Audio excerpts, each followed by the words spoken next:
దేవుడు మనల్ని ప్రేమించి మరి యొక్క పరిశుద్ధ దినాన్ని ఇచ్చాడు. మీరందరూ కూడా దేవుని పిల్లలు, యువర్ చైల్డ్ ఆఫ్ గాడ్, మరి పరలోక సంబంధమైన వారసులు. దేవుని వాక్యం చూసుకుందాం. ఈరోజు వాక్య భాగం ఏంటి చూసారా మీరు? మీకు ఫోన్లో పెట్టాం, గ్రూపులో పెట్టాం కదా. ఏంటి ఈరోజు ప్రత్యేకంగా? వాగ్దానములను స్వతంత్రించుకోవటం.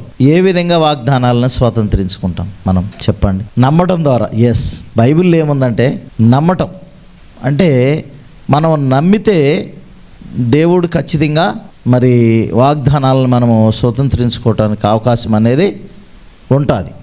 కాబట్టి దేవుని వాక్యములు ఏం తెలియజేస్తాముందంటే నమ్మటం అంటే విశ్వాసం. నమ్మటం అంటే ఏంటి? విశ్వాసం.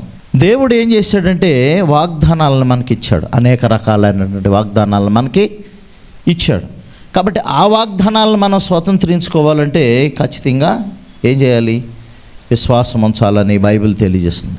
మొట్టమొదటి భక్తుడైనటువంటి అబ్రహామును మనం చూస్తాం. ఎవరైనా అబ్రహామును దేవుడు పిలిచాడు కదా. అబ్రహామును పిలిచినప్పుడు దేవుడు ఆయనకి ఏమన్నా తెలుసా? అంతకుముందు దేవుడి గురించి తెలీదు.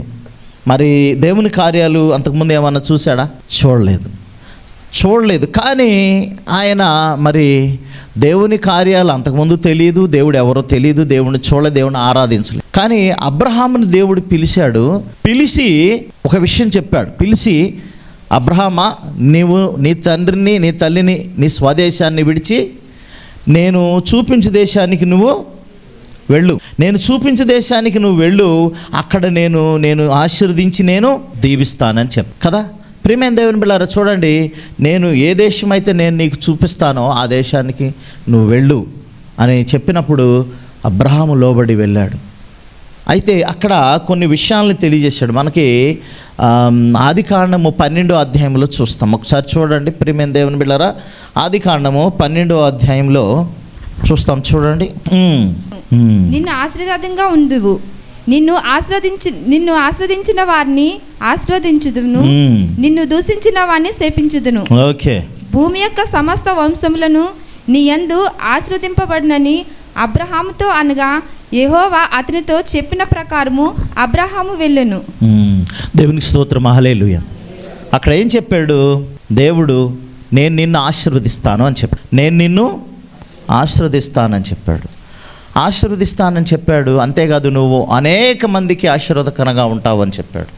నిన్ను ఆశీర్వదించడమే కాదు. చూడండి, ఇప్పుడు మనం యేసయ్య నమ్మాం కదా, యేసయ్య నమ్ముతున్నాం కదా, మనమే కదా ఆశీర్వదించబడతాం కాదు, మన ద్వారా అనేక మందికి ఆశీర్వాదం కలుగుతుందట. దేవుడు చెప్పింది అది. We will be blessed then.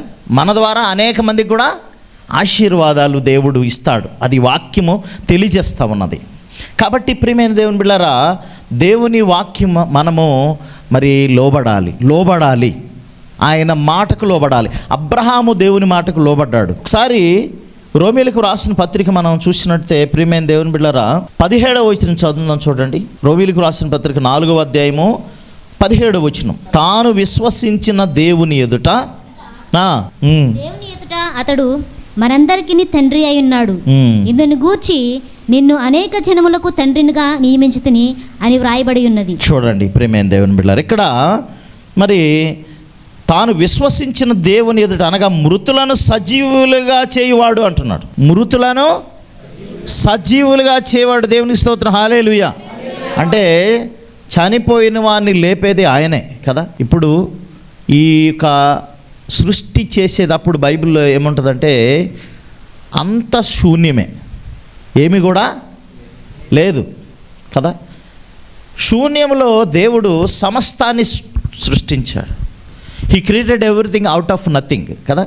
ఏమీ లేదు, బట్ సమస్తాన్ని దేవుడు సృష్టించాడు. ప్రియమైన దేవుని బిడ్డలారా, అది చాలా ముఖ్యమైనటువంటి విషయం మనం గమనించాల్సింది. కాబట్టి దేవుడు సమస్తాన్ని సృష్టించాడు, ఏమీ లేదు.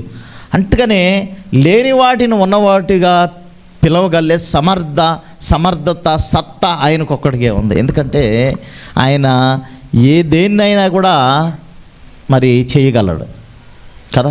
ఈ సృష్టిలో అంతకుముందు లేదు ఇవన్నీ, కానీ ఆయన ఒక మాట చేత సృష్టి అంతా కూడా చేయబడ్డది. అలాంటి గొప్ప దేవుడిని నేను నమ్ముకున్నాను, మృతులను కూడా సజీవులుగా లేపే దేవుణ్ణి నేను నమ్మాను, ఆయన విశ్వాసం ఉంచాను, కాబట్టి ఆయన కొరకే నేను బ్రతుకుతాను అని ఆయన ఒక గొప్ప తీర్మానంతో తీసుకుని వెళ్తా ఉన్నప్పుడు ఏం చేశాడు? అనేక జనములకు తండ్రిగా అబ్రహాముని దేవుడు చేశాడు. అనేక జనములకు తండ్రిగా అంటే ఆ గలతీ రాసిన పత్రికలో ఒక మాట ఉండదు, చూడండి ప్రియమైన దేవుని బిడ్డలారా. గలతీయులకు రాసిన పత్రిక 3వ అధ్యాయము. కాబట్టి విశ్వాస సంబంధులే అబ్రహాము కుమారుడని మీరు తెలుసుకునుడి. చూడండి 6వ వచనంలో అబ్రహాము దేవుని నమ్మెను, అది అతనికి నీతిగా ఎంచబడెను అంటాం. చూడండి 6వ వచనంలో అబ్రహాము దేవుని నమ్మెను, అది అతనికి నీతిగా ఎంచబడెను అంటున్నాడు. అబ్రహాము దేవుణ్ణి నమ్మాడు కదా, అది అతనికి నీతిగా ఎంచబడెను. ఇక్కడ ఏముంది? నమ్మకమే ఉంది. ఏముంది? దేవుడు వాగ్దానాలు అనేకమైనవి ఇచ్చాడు కదా. వాగ్దానాలు మీకు తెలిసిన కొన్ని చెప్ప, నేను విడువను ఎడబాయనని, విడువాక శాశ్వతమైన ప్రేమతో నేను ప్రేమించున్నాను కనుక ఎస్ వెరీ గుడ్, ఇంకా ఎస్ నిత్య జీవిస్తానన్నాడు, ఇంకా సమకూడి జరుగుచున్నవి, ఇంకా నేను మిమ్మల్ని ఆదరిస్తానన్నాడు. చూడండి ప్రియమైన దేవుని బిడ్డలారా, ఎన్నో వాగ్దానాలు ఉండి ఇవన్నీ మనం స్వతంత్రించుకోవాలంటే ఏం చేయాలి?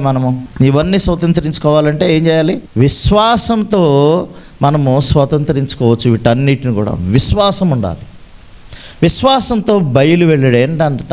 ఎరుగక. అక్కడ ఒక మాట ఉంటుంది, అబ్రహాము బయలు వెళ్ళినప్పుడు తను ఎక్కడికి వెళ్తున్నాడో తెలియదు. ఈ don't know where is going. ఎక్కడికి వెళ్తున్నాడో తెలియదు, ఏం చేస్తున్నాడో తెలియదు, కానీ ఆయన నడిపించాడు, కానీ వెళ్ళిపోయాడు కదా. నేటి దినాల్లో మనము దేవుడు మనల్ని పిలిచాడు, కానీ మనము దేవునికి విశ్వాసంతో మనం ఉండగలుగుతున్నామా? నిజంగా ప్రియమైన దేవుని బిడ్డలారా, కొన్నిసార్లు మనం దేవుని నమ్ముతాం, కానీ ఏదైనా కష్టం రాగాలే భయపడిపోతాం, ఏదైనా సమస్య రాగాలే భయపడి. అందుకని దేవుడు వాక్యములో చాలా విషయాలు చెప్పుకుంటూ వచ్చాడు. అబ్రహాముతో దేవుడు మాట్లాడుతున్నాడు, పురుగు వంటి యాకోబు, స్వల్ప జన్మగు ఇశ్రాయేలా నువ్వు భయపడకము అంటున్నాడు. స్వల్ప జన్మగు ఇశ్రాయేలా నువ్వు భయపడకము అంటున్నాడు. ప్రియమైన దేవుని బిడ్డలారా, చూడండి అబ్రహాము నిజంగా అబ్రహాముని దేవుడు పిలుచుకున్నాడు. అబ్రహాము కుమారుడు ఇస్సాకు, ఇస్సాకు కుమారుడు యాకోబు. ఆ యాకోబుని బలపరుస్తూ వచ్చాడు, ఎందుకంటే అబ్రహాముతో దేవుడు వాగ్దానం చేశాడు కాబట్టి యాకోబుతో కూడా దేవుడు మాట్లాడుతూ వచ్చినాడు. కాబట్టి ప్రియమైన దేవుని బిడ్డ, మనము మరి ఇక్కడ అంటున్నాడు ఒక మాట, గలతీ రాసిన పత్రికలో, విశ్వాస సంబంధులే అబ్రహాము కుమారులని మీరు తెలుసుకొనుడు అన్నాడు. ఎవరైతే విశ్వాసం కలిగి ఉంటారో వారే అబ్రహాము కుమారులు అంటున్నాడు. విశ్వాస సంబంధులే అంటున్నాడు. ప్రియమైన దేవుని బిడ్డలారా, విశ్వాస సంబంధులే అబ్రహాము కుమారులు అంటున్నాడు. కాబట్టి ఇక్కడ మనం గమనించండి ప్రియమైన దేవుని బిడ్డలారా, మరి మనకు విశ్వాసం ఉంటేనే దేవుని పిల్లలం. ఓకే, చూడండి, విశ్వాసము కానిది ఏదో అదే పాపమా. మీరు ఇప్పుడు ఇక్కడికి వచ్చారు, ఇక్కడికి ఎందుకు వచ్చారు? దేవుడు ఉన్నాడని నమ్మారు కాబట్టి వచ్చారు, పరలోకం ఉందని నమ్మారు కాబట్టి వచ్చారు, అది ఫెయిత్.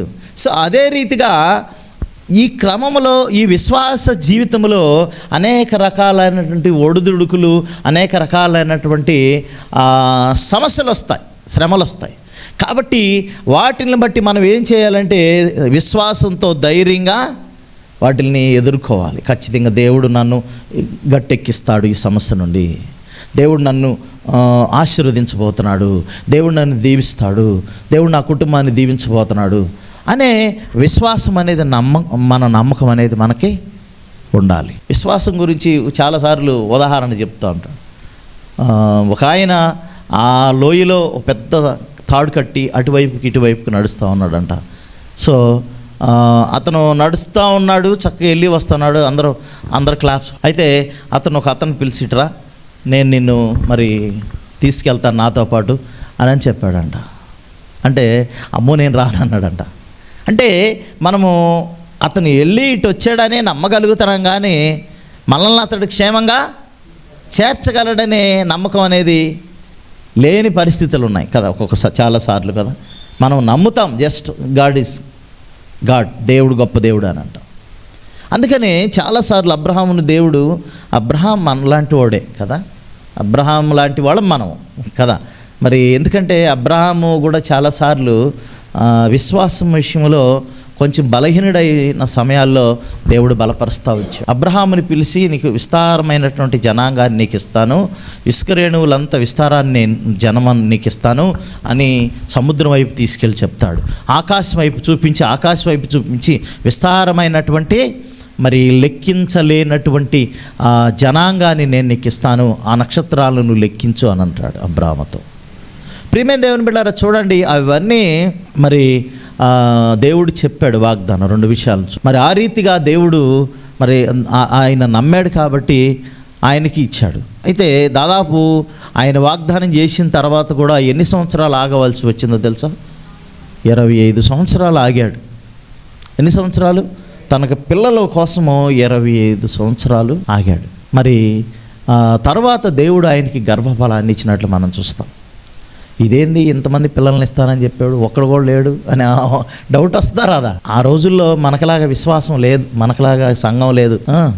మనల్ని బలపరిచేవాళ్ళు చాలామంది ఉన్నారు. ఇప్పుడు సేవకుడు కావచ్చు, మీ తోటి విశ్వాసి కావచ్చు, సంఘ పెద్దలు కావచ్చు, ఇంకా కొంచెం బలంగా ఎదిగేవాళ్ళు విశ్వాసంలో ఉండవచ్చు, వారు బలపరుస్తూ ఉంటున్నారు. కానీ ఆ రోజుల్లో మరి అబ్రహాముకి చెప్పేది దేవుడు తప్ప ఇంకెవరు కూడా లేరు. ఆయనే యజమానుడు మొత్తానికి కదా, అబ్రహామే అందరిని నడిపించాలి. ఆయనకి ఇంకెవరు కూడా ఆయన భార్య తనతో పాటు లోతుని తీసుకొచ్చాడు. మిగిలిన వాళ్ళందరూ కూడా తన సేవకులే ఉండేవాళ్ళు అందరూ కూడా కలిసి కదా. మరి ఇంకా ఆయనకి మరి విశ్వాసాన్ని బలపరచడానికి నేర్పించేవాళ్ళు ఎవరున్నారు? దేవుడే చెప్తా ఉండేవాడు. అందుకనే ఒక్కొక్కసారి డెసిషన్ తీసుకున్నాడు, అయ్యా నాకు పెద్ద సేవకుడు ఒకడు ఉన్నాడు కదా ఎలియాజరు, ఆయన్ని నా యొక్క వారసుడిగా చేసుకుంటానన్నప్పుడు, వద్దయ్యా నీ గర్భవాసమును పుట్టేవాడే నీకు వారసుడు అని అప్పుడు బలపరుస్తాడు. అట్లా బలపరుచుకున్న సమయాల్లో ప్రియమైన దేవుని బిడ్డలారా, 17వ అధ్యాయము మరి వచ్చేసేసరికి ఆదికాండంలో ఒక మాట చెప్తాడు. అబ్రహాముని దేవుడు మాట్లాడుతూ అబ్రహాముతో, అబ్రహామా నేను సర్వశక్తి కలిగిన దేవుడను అంటున్నాడు. ఏమంటున్నాడు అక్కడ? సర్వశక్తి కలిగిన దేవుడును అంటున్నాడు. సర్వశక్తి కలిగిన దేవుడిని నేను అంటున్నాడు. చూడండి ప్రియమైన దేవుని బిడ్డలారా, ఇదిగో ఇక మొత్తం నుంచి నువ్వు నా ఎదుట నిందారహితుడివై ఉండుమో అని అంటున్నాడు. నా ఎదుట నిందారహితుడివై ఉండుమో అని అంటున్నాడు. ప్రియమైన దేవుని బిడ్డలారా, చూడండి, మరి అబ్రహాముని దేవుడు బలపరుస్తూ వస్తాడు. తర్వాత 100 సంవత్సరాల తర్వాత దేవుడు తనకి కుమారుని ఇచ్చాడు. కుమారుని ఇచ్చిన తర్వాత కూడా ప్రియమైన దేవుని బిడ్డలారా, ఆయన విశ్వాసం బలంగా వచ్చేసింది. దేవునికి స్తోత్రం, హల్లెలూయా. ఎంత బలంగా వచ్చేసిందంటే తన కుమారుణ్ణి బలిగా ఇస్తాడు. బలిగా ఇవ్వటానికి కూడా అర్పించడానికి కూడా సిద్ధపడు. అంటే తన విశ్వాసము బలమైపోయింది. ఆయన ఒకటే. మరి ఈ వచనం చదువుకున్నాం కదా, ఆయన మృతులను కూడా సజీవులుగా చేయవాడని నమ్మాడు దేవుణ్ణి. ఏంటంటున్నాడు? మృతులను సజీవులుగా చేయవాడు.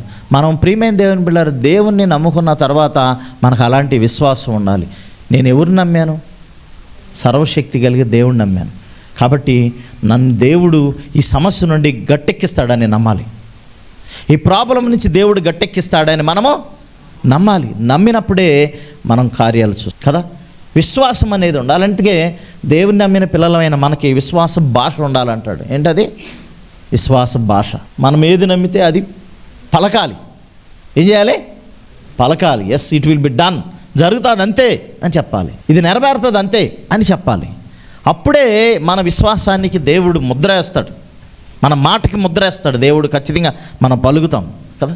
అందుకని యేసుప్రభువు వచ్చినప్పుడు కూడా చాలా విషయాలు మీరు వేటిని అయితే అడుగుతారో అవి పొంది ఉన్నామని నమ్ముడి అని అంటాడు. అక్కడ ఏమంటున్నాడు? మీరు అడిగిన వాటినెల్లా పొంది ఉన్నామని నమ్మమంటున్నాడు. అది ముఖ్యంగా అక్కడ మనం గమనించాల్సిన విషయం ఏంటంటే, మీరు అడిగిన వాటినల్లా నాకు వచ్చేసింది అని నమ్మాలంట. అడిగిన వాటి అంటే ఇంకో మాట చెప్తాడు. ఏమంటే తండ్రి చిత్తంలో అని అంటాడు. ఇంకోటి ఏంటి ఏమంటాడంటే తండ్రి చిత్తంలో అని అంటాడు. అంటే దేవుని యొక్క చిత్తంలో మనం ఏది అడిగినా అది మనకు అనుగ్రహించబడుతుంది. అదే మన ధైర్యం అని యోహాను రాసిన పత్రికలో చెప్తాడు. కాబట్టి ప్రియమైన దేవుని బిడ్డలారా, ఇప్పుడు మనము అబ్రహాము పిల్లలం. విశ్వాసం ద్వారా ఎవరి పిల్లలమో? అబ్రహాం పిల్లలం. కాబట్టి అబ్రహాము ఏ విధానంలో మరి విశ్వాసంలో నడిచాడో అలాంటి విశ్వాసాన్ని, ఆ ఫెయిత్ని మనకు ముందుంచాడు. ఇక తర్వాత కొన్ని వేల వందల మంది విశ్వాస వీరులు వచ్చినట్లు మనం చూస్తాం. అంతేకాదు, ఎలాంటి వారు వచ్చారంటే వాళ్ళు జీవితాన్నే త్యాగం చేసేవారు వచ్చారు. వారు చనిపోవటానికి కూడా సిద్ధపడి వచ్చిన వాళ్ళు ఉన్నారు కదా. ప్రేమైన దేవుని బిడ్డలారా, మిషనరీస్ని చూస్తే అనేక దేశాలకి వచ్చిన వాళ్ళు ఉన్నారు కదా. చైనాకి వాళ్ళని చంపేస్తున్నారని తెలిసినా కూడా మరి వాక్యం తీసుకొచ్చారు. మన ఇండియాకి చాలామంది వచ్చారు. ఇంకా అనేక దేశాలకి, బర్మా అని లేకపోతే ఇంకో దేశాలకి మరి సువార్త వెళ్ళబడ్డది. దానికి కారణం ఏంటంటే ఆ మిషనరీలో ఉన్నటువంటి నమ్మకం, విశ్వాసం.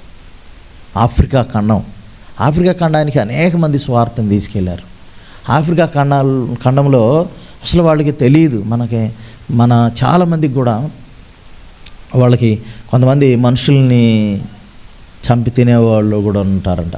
అంటే నరమాంస భక్షకులు కూడా ఉన్నారు. అంటే వాళ్ళకి జ్ఞానం లేదు, తెలివి లేదు. వాళ్ళని చూస్తే మన మనిషి అనుకుంటాం, కానీ వాడు మృగంలాగా మన మీద పడేసేసి చీల్చుకుని తినేస్తాడు. అంటే అలాంటి వాళ్ళు ఉన్నటువంటి ఆ ప్రాంతాల్లో కూడా అంతేకాదు, భయంకరమైన మోడాచి తెల్ల చర్మం చూస్తే వాళ్ళు చాలా యాంటీ అంట వాళ్ళు. అలాంటి ప్రాంతాల్లో కూడా మరి చాలామంది ఆడపిల్లలు కూడా, బ్లాండినా అనే ఆమె వెళ్ళింది అక్కడికి. మరి చాలామంది అట్లా మనం చూసుకున్నట్టయితే ప్రియమైన దేవుని బిడ్డలారా, వీరందరికీ ఏముంది? విశ్వాసం ఉంది.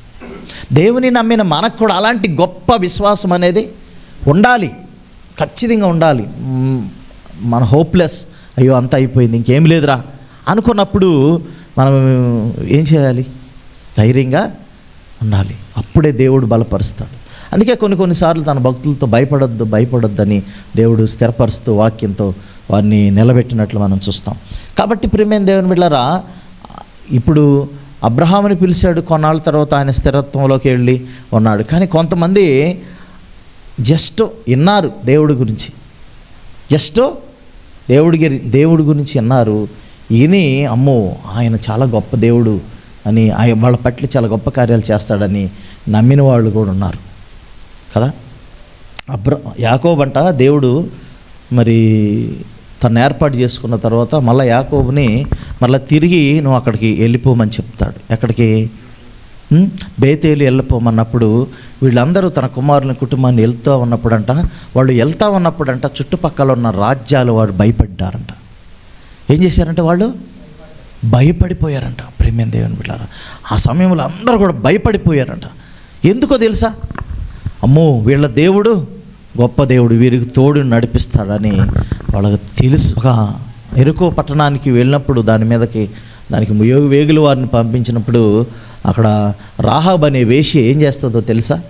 వారిని దాసి పెడతాది. అమ్మో మీ దేవుడు చాలా గొప్ప దేవుడు, ఆయన జీవము కలిగిన దేవుడు, మీ పట్ల ఎన్ని గొప్ప కార్యాలు చేస్తాడో నాకు తెలుసు, కాబట్టి నన్ను మా కుటుంబాన్ని అందరం కూడా మీరు రక్షించండి అని ఆమె విశ్వాసం ద్వారా తన కుటుంబాన్ని రక్షించుకోగలిగింది. అందుకని యాకోబు విశ్వాసం గురించి మాట్లాడుతూ అబ్రహాముని మెన్షన్ చేస్తాడు, రాహాబును కూడా మెన్షన్ చేస్తాడు. రాహాబు విశ్వాసం కలిగిన వ్యక్తిగా అని అంటాడు. అప్పటికి ఆమె నమ్మల, జస్ట్ ఫెయిత్.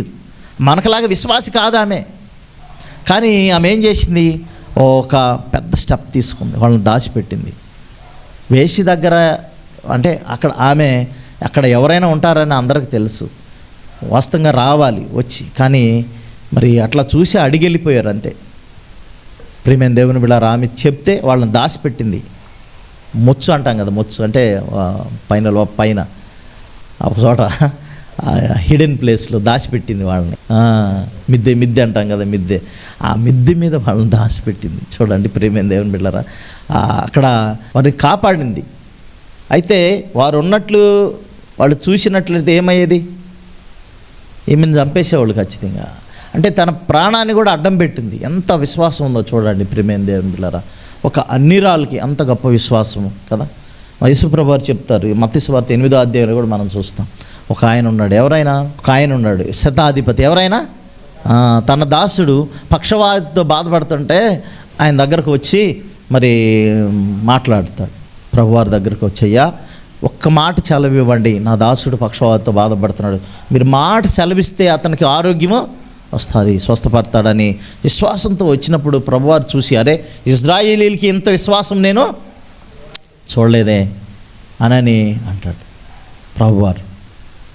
ఓకే, నీ మాట చొప్పున నువ్వు అన్నావు కాబట్టి అని నీ దాసుడు స్వస్థపడతాడు పో అన్నప్పుడు ప్రభువారు ఏ టైంలో ఆ మాట అన్నాడో ఆ టైంలో అతడు స్వస్థపడినట్టు మనం చూస్తాం. కాబట్టి ప్రియమైన దేవుని బిడ్డలారా, విశ్వాసం అనేది మనకు ఉండాలి. దయచేసి విశ్వాసం బలహీనులు కావద్దు. ప్రభువారు చాలాసార్లు శిష్యులతో వెళ్తూ ఉన్నప్పుడు చాలాసార్లు వారు విశ్వాసంలో బలహీనులైపోయిన క్షణాలు చాలా ఉన్నాయి. పడవలో వెళ్తూ ఉన్నప్పుడు తుఫాన్ వచ్చింది. అలలన్నీ కూడా ఆ యొక్క పడవని ముంచి వేస్తున్న టైంలో ఏమని జరిగింది అక్కడ? వాళ్ళు ఏమన్నారు? ప్రభువా నీకు చింత లేదా, చక్కగా వచ్చి నిద్రపోతున్నావు ఇక్కడ అని అన్నారు. ఇంతకుముందు ఎన్ని కార్యాలు చూసింటారు వాళ్ళు? మరి వాళ్ళు ప్రార్థన చేయొచ్చు కదా, మరి దేవుడిని అడగొచ్చు కదా. అప్పుడు ప్రభువారు అంటారు, విశ్వాసం లేని మూర్ఖతరం వారులారా, ఎన్నాళ్ళు నేను మీతో ఉంటానని అన్నాడు. ప్రతి దానికి మనం సాక్ష్యాలు చెప్తాం కదా. మన ఇక్కడికి వచ్చి చాలా సాక్ష్యాలు చెప్తాం. సాక్ష్యం చెప్తే మళ్ళీ ఇంకోటి కలగంగాలే ఒకటి ఏదైనా ఇన్సిడెంట్ జరిగిందనుకో మళ్ళీ అనుమానం వచ్చేసి. అట్లా ఎన్నిసార్లు జరిగి ఉంటాయి మనకి? ఒక ఇన్సిడెంట్ జరిగింది, దేవుడు కార్యం చేశాడు, ఇక్కడికి వచ్చి సాక్ష్యం చెప్తాం. చాలాసార్లు సాక్ష్యాలు చెప్తాం మనం. కానీ ఇంకో ఇన్సిడెంట్ జరగాలే మళ్ళీ భయపడిపోతాం. అలాంటిది ఉండకూడదు. ఈ దేవుడు చేస్తాడు, దేవుడు ఖచ్చితంగా చేస్తాడు.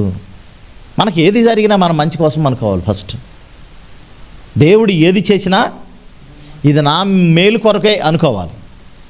ఒక అనారోగ్యం వచ్చినా కానీ, ఒక సమస్య వచ్చినా కానీ, ఇది నా కోసమే, ఇది నాకు మేలు కోసమే దేవుడు ఇది నాకు అలవ చేశాడు. చాలాసార్లు మనము మన జీవితంలో జరిగిన ఇన్సిడెంట్స్ బట్టి మనం బాధపడదు.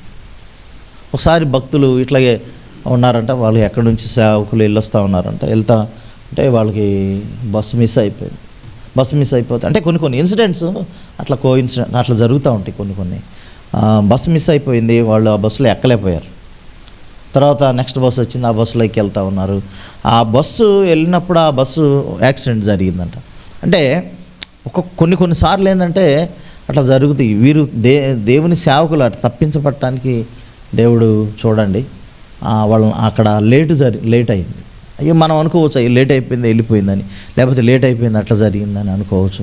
లేకపోతే చాలాసార్లు కూడా లేకపోతే ఈ ఉద్యోగం ఎందుకు చేశారు, ఈ ఉద్యోగం ఎందుకు వచ్చింది, ఇంకా దీనికంటే కూడా బెస్ట్ ఉద్యోగం వస్తే బాగుండేమన్నాడు. ఏమో దేవుడు ఆ ఇచ్చిన ఉద్యోగంలోనే దేవుడిని నువ్వు మహింపరిచేవాడిగా చేయాలనుకున్నాడేమో. దేవుడు నువ్వు చేసే ఆ జాబులోనే దేవునికి మహింకరంగా ఉండాలని దేవుడు ఆశిస్తూ ఉన్నాడేమో.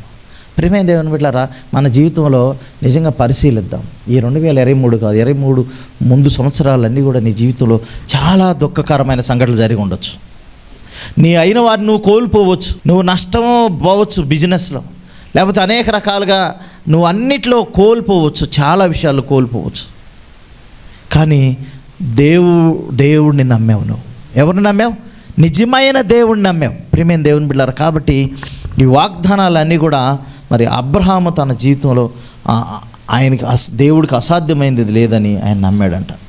చూడండి అక్కడ మనం చూసినట్టయితే ఈ రోమిలకు రాసిన పత్రిక 4వ అధ్యాయంలోనే మనం ముందుకెళ్దాం. 18వ వచనంలో, నీ సంతానం ఇలాగ ఉండని చెప్పి దాన్ని బట్టి తన అనేక జన్మలకు తండ్రి అగునట్లు నిరీక్షణకు ఆధారము లేనప్పుడు అతడు నిరీక్షణ కలిగి నమ్మెను. మరియు అతడు విశ్వాసమునందు బలహీనుడు కాక రమారమి 100 ఏండ్ల వయస్సు గలవాడై ఉండి అప్పటికి తన శరీరము మృతతుల్యమైనట్టును షారా గర్భమును మృతతుల్యమైనట్టును ఆలోచించను కానీ విశ్వాసం వల్ల దేవుని వాగ్దానం గూర్చి సందేహింపక అన్నాడు. ఏమన్నాడు ఇక్కడ? తన భార్య పిల్లలు కంటానికి అవకాశం లేదు, తన గర్భం ఉడికిపోయింది, తను ముసలివాడైపోయాడు, ఇంకా అసాధ్యము కదా. లేఖనాల్లో చాలా విషయాలను మనం చూస్తాం. దేవునికి అసాధ్యమైనది ఏదైనా కలదా అంటాడు ఇర్మియా 32:27 వచనంలో. నేను యెహోవాను సర్వశరీరులకు దేవుడు, నాకు అసాధ్యమైనది ఏదైనా ఉండునా అంటున్నాడు. అక్కడ ఏమంటున్నాడు? నాకు అసాధ్యమైనది ఏదైనా ఉండునా అంటున్నాడు. ప్రియమైన దేవుని బిడ్డలారా, చూడండి అసాధ్యమైనది ఏదైనా ఉంటుందా దేవుడి? కాబట్టి మనమే దేవుడిని తక్కువ వాడిగా చేస్తాం, దేవుడిని చేతగాని వాడిగా చేస్తాం. ఇది కాదు లేక అంత అయిపోయింది అన్నట్లుంటాం. కానీ ప్రియమైన దేవుని బిడ్డలారా, చాలాసార్లు అలాంటి మిస్టేక్స్ చేస్తాం, మనం పొరపాట్లు చేస్తాం. కాబట్టి దయచేసి అలాంటివి మరలా మనకు రానివ్వద్దు. దయచేసి విశ్వాసంతో దేవుడు ఏ వాగ్దానం చేశాడో ఆ వాగ్దానం నువ్వు స్వతంత్రించుకోవడానికి మరి ఖచ్చితంగా విశ్వాసం అనేది కావాలి. అది కూడా విశ్వాసంతో ప్రార్థన చేయాలి. మనం ఏం చేయాలి? విశ్వాసంతో ప్రార్థన చేయాలి. ఒకవేళ మీరు ఇంకా చేయగలిగితే వాగ్దానాలను ఎత్తి ప్రార్థన చేస్తే చాలా మంచిది. మీరు ప్రార్థన చేసేటప్పుడు ఉదాహరణ ఎబ్రీ రాసిన పత్రికలో మరి 13వ అధ్యాయం 5-6 వచనాలు మనం చూస్తాం. అక్కడ నరమాత్రుడు నీకేం చేయగలడు, నేనేమాత్రం ఇడును ఎనడును ఎడబాయను అని అక్కడ వాగ్దానం చేశాడు దేవుడు కదా. ప్రభువా, నన్ను అందరిని విడిచిపెట్టేశారయ్యా, దరిద్రత వచ్చేసింది, పేదరికం వచ్చేసింది, అనారోగ్యం వచ్చేసింది, ఇప్పుడు నన్ను అందరూ విడిచిపెట్టేశారు, కానీ నీ వాగ్దానం ఒకటి ఉంది, నిన్నేమాత్రమునో విడవనన్నావు కదా అని ఆ వాగ్దానం బట్టి మనం ప్రార్థన చేయాలి. దేవుడు గొప్ప కార్యం చేస్తాడు. బైబిల్లో ఏముంటుంది? అందుకని యేసుప్రభు వారు మరి ఒక మోగ చెవిటి దయ్యం పట్టినటువంటి ఒక వ్యక్తి పిల్లోడు ఉంటే అతని దగ్గరికి వస్తాడు. వాళ్ళ తండ్రి అంటాడు, అయ్యా మీ శిష్యుల వల్ల కాలేదు, వీడు చిన్నప్పటి నుంచి ఎక్కడ పడితే అగ్గిలో నొప్పులో పడిపోతున్నాడు, వీడిని స్వస్థపరచాయి అంటే అప్పుడు యేసుప్రభు వారు అతనితో అంటాడు, నమ్ముట నీ వలనైతే నమ్మువానికి. అక్కడ ఏమవ్వాలి? నమ్మటం మన వల్ల కావాలి. ఇది జరుగుతుంది, ఇది మొత్తం మీరు చూడండి, యేసుప్రభు వారు చేసినటువంటి కార్యాలన్నీ కూడా విశ్వాసం ద్వారానే జరిగినాయి అక్కడ. అవునా కదా? చూడండి, విశ్వాసం ద్వారానే జరిగినాయి. అక్కడ ఒక ఆమె వచ్చి 12 సంవత్సరాల నుంచి రక్తస్రావం కలిగిన స్త్రీ వచ్చి మెల్లగా పాకుంటూ వచ్చి ప్రభు వస్త్రం చెంగముడుతుంది. వెంటనే ఆమె బాగుపడ్డది. అంటే ఆమె నీ విశ్వాసం వల్ల నీకు స్వస్థత కలిగిందమ్మా, నువ్వు వెళ్ళు, ధైర్యంగా ఉండమని చెప్పాడు. సో ఈయన కూడా స్వస్థపరుస్తాడు. అంటే మనం కూడా ఒక్కొక్కసారి ఒక బలహీనం అవుతున్నాం అనుకో, ప్రార్థన చేయాలి, ప్రభువా నేను విశ్వాసంలో బలహీనం అవుతున్నాను, నాకు బలమైన విశ్వాసం దయచేయి ప్రభు అని మనం ప్రార్థన చేయాలి. ఎందుకంటే పౌలు అంటాడు కదా, నేను ఎప్పుడు బలహీనున్నో అప్పుడే బలవంతుడు అంటున్నాడు. కాబట్టి ప్రియమైన దేవుని బిడ్డలారా, మనకు వాక్యం ఉంది, ధైర్యంగా ఉండాలి. మనకు దేవుడిచ్చిన వాగ్దానం ఉంది, ధైర్యంగా ఉండాలి. ధైర్యాన్ని విడిచిపెట్టవద్దు. మనం ప్రపంచానికి ధైర్యాన్ని నేర్పించాలి, విశ్వాసాన్ని నేర్పించాలి, ఓర్పు నేర్పించాలి. దేవుని పిల్లలుగా మనము కదా. అననుకూల సంఘటనలు జరుగుతాయి, ఒక్కొక్కసారి ప్లాంట్గా జరిగినట్టుగా అనిపిస్తాయి కూడా. అన్ని కష్టాలు మనకే వస్తూ ఉంటాయి. అవును కదా, అట్లా జరుగుతున్నాయి కదా. కొన్నిసార్లు జరుగుతాయి. నష్టం ఏమంటే నష్టం ఇప్పుడు జరిగిందా, వెంటనే ఒక వారం తర్వాత ఇంకోటి జరిగింది, ఇంకో 10 రోజుల తర్వాత, ఇంకో నెల తర్వాత, లేకపోతే సంవత్సరం తర్వాత జరుగుతానే ఉంటాయి. ఇవన్నీ ఎందుకు జరుగుతున్నాయి? ఏంది ప్రభు నాతో నువ్వు లేవా అనే అనుమానం రాకూడదు. నా ప్రార్థన వింటలేదా నువ్వు అనుమానం రాకూడదు. దేవుడు వింటాడు. కానీ అలాంటి పరిస్థితులు నీ జీవితంలో ఎందుకు అలౌ చేస్తున్నాడు, ఎందుకు అనుమతిస్తున్నాడో తెలియదు కదా. ప్రియమైన దేవుని బిడ్డలారా, చూడండి, గమనించండి. కాబట్టి మనం ఏటి విషయంలో మనం కుంగిపోకూడదు. ఎందుకంటే అక్కడ 20వ వచనంలో అంటాడు, అదే రోమీలకు రాసిన 4:20 వచనం, అవిశ్వాసం వల్ల దేవుని వాగ్దానం గూర్చి సందేహింపగా దేవుని మహింపరిచి ఆయన వాగ్దానము చేసిన దాన్ని నెరవేర్చుకుడు సమర్థుడని రూఢీగా విశ్వసించి విశ్వాసం వలన బలము నొందెను. ఆయన ఏమైంది? విశ్వాసం వల్ల బలం పొందాడంట. చూడండి, అందుచేత అది అతనికి నీతిగా ఎంచబడెను. అది అతనికి ఎంచబడినని అతని నిమిత్తం మాత్రమే కాదు, కానీ మన ప్రభైన యేసును మృతుల్లో నుండి లేపిన వాని యందు విశ్వాసం ఉంచిన మనకును ఎంచబడునని మన నిమిత్తము కూడా వ్రాయబడెను. చూడండి ప్రియమైన దేవుని బిడ్డలారా, కాబట్టి మన నిమిత్తం కూడా ఆ మాట రాయబడ్డది. అబ్రహాంకే కాదు, ఎవరి నిమిత్తం ఆ మాట రాయబడ్డది? పాత నిబంధనలో ఉన్నటువంటి విషయాలు కూడా. ఎందుకంటే పాత నిబంధన అంతా కూడా మనం ఎందుకు చదవాలి అంటే, మనకి దేవుడు దృష్టాంతములుగా వాటిని ఉంచాడంట మన మేలు కొరకు. దావీదు ఈ టైంలో ఇట్లా చేశాడు కాబట్టి నష్టపోయాడు, ఫలానా ఆయన ఇట్లా చేశాడు నష్టపోయాడు. అవి మన తిరిగి మరలా మిస్టేక్ చేయకుండా మనం ఉండటానికైనా మనకి సూచనగా కొన్ని దృష్టాంతములుగా రాయబడ్డాయి. కాబట్టి మరి వాక్యాన్ని ప్రతిదీ కూడా మనం చదవాలి. అందుకని ఆదికాండంలో మొట్టమొదటి అధ్యాయం మొట్టమొదటి వచ్చిన నుండి ప్రకటన గ్రంథం మరి 22వ అధ్యాయం వరకు చివరి వచ్చిన వరకు కూడా మనము దేవుని వాక్యాన్ని ధ్యానించాలి దయచేసి. అప్పుడు మనం విశ్వాసంలో బలం పొందుకోవటానికి అవకాశం ఉంటుంది. ప్రార్థించాలి విశ్వాసంతో, దేవుడు కార్యం చేస్తాడని. ముఖ్యంగా ఏంటంటే, అందుకనే భక్తుడిని పౌలు 5వ అధ్యాయంలో రాస్తాడు, రోమీలకు రాసిన పత్రికలో, శ్రమ ఓర్పు పరీక్ష నిరీక్షణను కలుగు చేయనని ఎరిగి శ్రమలందు కూడా మనము అతిశయపడాలి. దేవునికి స్తోత్రం, హల్లెలూయా, గట్టిగా చెబుదాం. కాబట్టి మరి ఇప్పుడు మీరు తెలుసుకోవాలి, శ్రమలు వచ్చినప్పుడు ఏమనుకోవాలి. ఇప్పుడు శ్రమలు ఓర్పు రావాలి, మనకి ఓర్చుకోవాలి.